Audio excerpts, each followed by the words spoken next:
Welcome to A&A Driving School. Today I'm going to demonstrate how to start an automatic car and how to move off safely. Automatic cars are very popular nowadays for the driving lessons as well. A lot of people are going towards the automatic car. An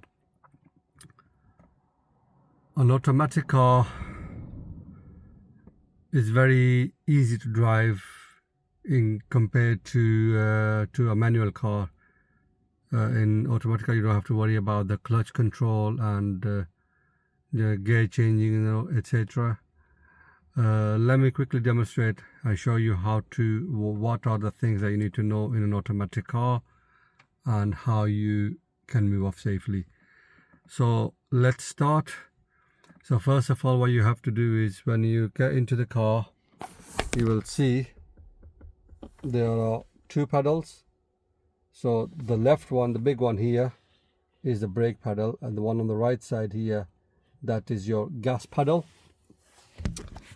And some new cars, modern, they are keyless start. So as you can see here, it says start engine, stop engine. So what you have to do is you press the brake pedal, which is the left one. You push that in and then you press the button one time. That will start the car for you. And next we have the gearbox. You need to know the gearbox. You need to know how that works. So some cars, they have gearbox here, whereas in my car I've got the gearbox here where all the letters are.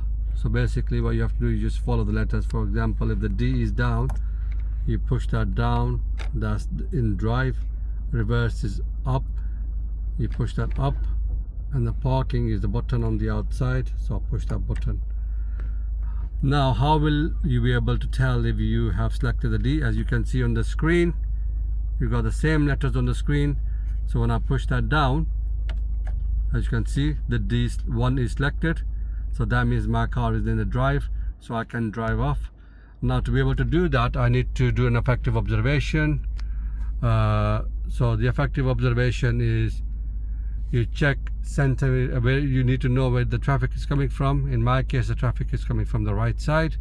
So what I will do is I will check my center mirror, right blind spot, signal down, signal up for right, and then I will move off safely. If you are parked on the opposite side, then you need to do checks on the opposite side. So you'll, for example, you parked on the right side, you check center mirror, and left blind spot, and that's how you will move off safely. Hope you guys enjoy the video. If you have any questions, please do let me know in the comment box. And if you are new to the channel, please do subscribe to the channel, like and share. And hopefully I'll be back with another video very soon. Until then, you guys have a great day ahead and enjoy the sunshine.